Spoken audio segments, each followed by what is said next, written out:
even when I'm down. Got my head in the clouds and my feet on the ground. I got big dreams, gonna make them true. Keep pushing forward, it's all I can do. Hi, and welcome to month 2 of our coaching program. I'm so excited that you're still here, and I hope that month 1 was helpful. Establishing your meaning is such an important thing. Month 2, we're going to talk about establishing your status. Status is a very interesting thing. I mentioned last month that human beings are the most meaning-seeking creatures on the planet. And one of the ways that we help establish our meaning is through status. And there's several different ways to establish status.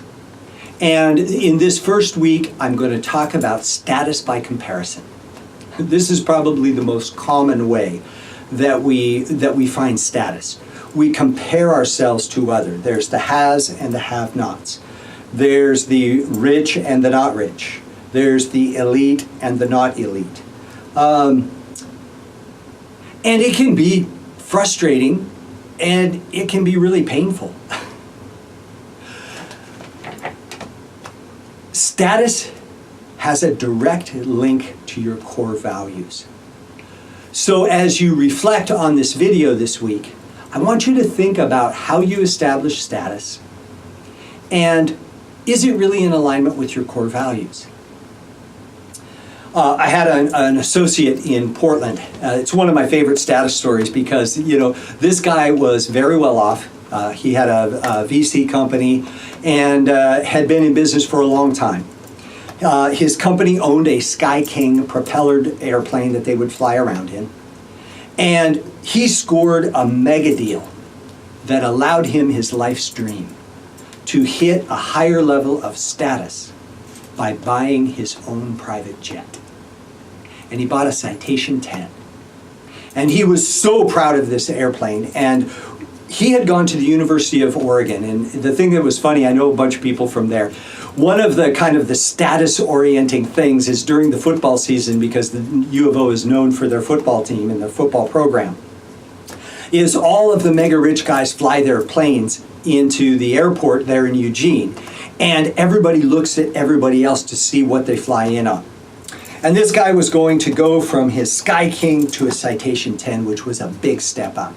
And he could not wait for everybody to watch him exit this beautiful jet. So he flies in and he gets a particular parking spot, and his pilot puts it right there in front of everybody so they have a great view. The stairway unfolds, and he in all his glory takes a deep breath, and he's ready to descend and have everybody watch him come out of this Citation 10. About the time he hit the doorway, Phil Knight from Nike comes flying in his G5.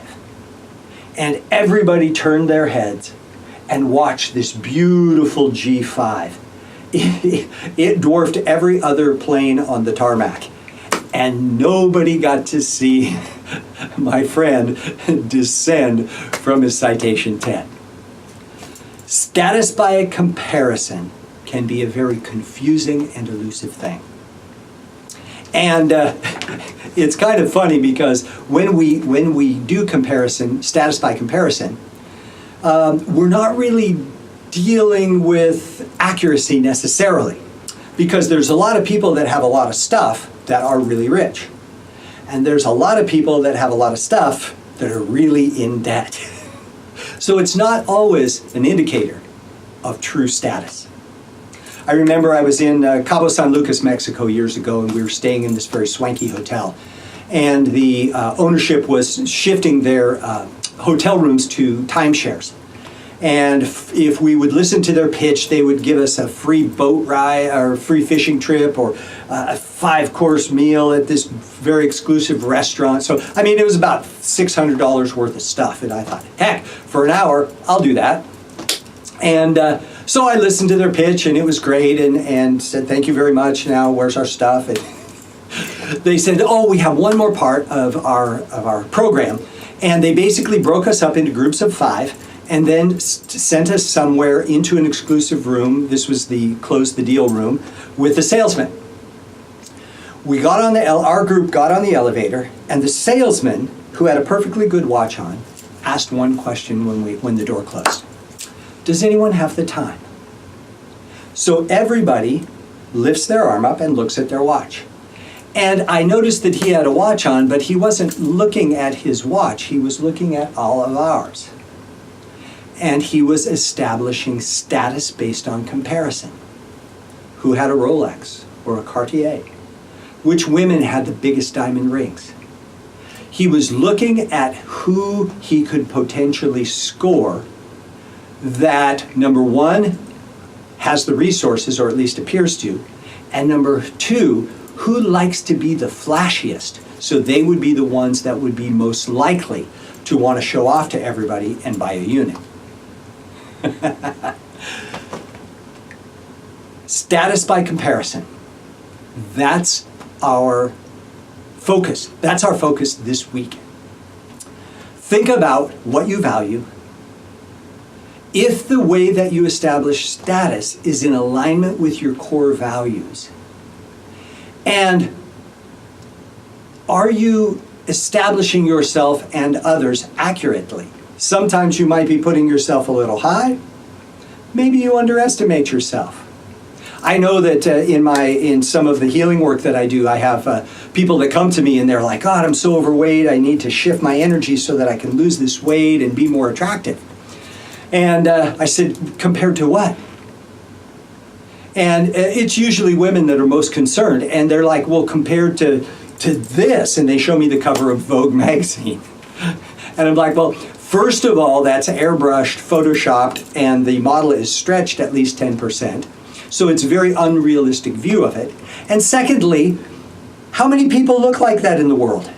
I said, in Africa, you would be way too thin. And the men wouldn't look at you not because you're heavy, but because you're not heavy enough. They like women with power and girth. And that's much more attractive in that culture. So, the rules that we set, the way that we compare, and the way that we measure status can be very deceptive. Next week, we're going to talk about status not based on comparison, but where you fit in most comfortably. But for this week, I want you to be honest with yourself. Where do you establish status by comparison? Are you truly being accurate and fair to yourself?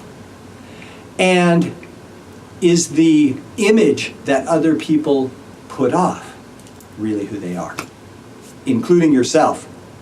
That's your homework for this week. Thank you for tuning in. I hope this coaching program is helpful for you. If you need some help on this, feel free to email me, Toby@tobychristensen.com. We'll see you next week. We're looking up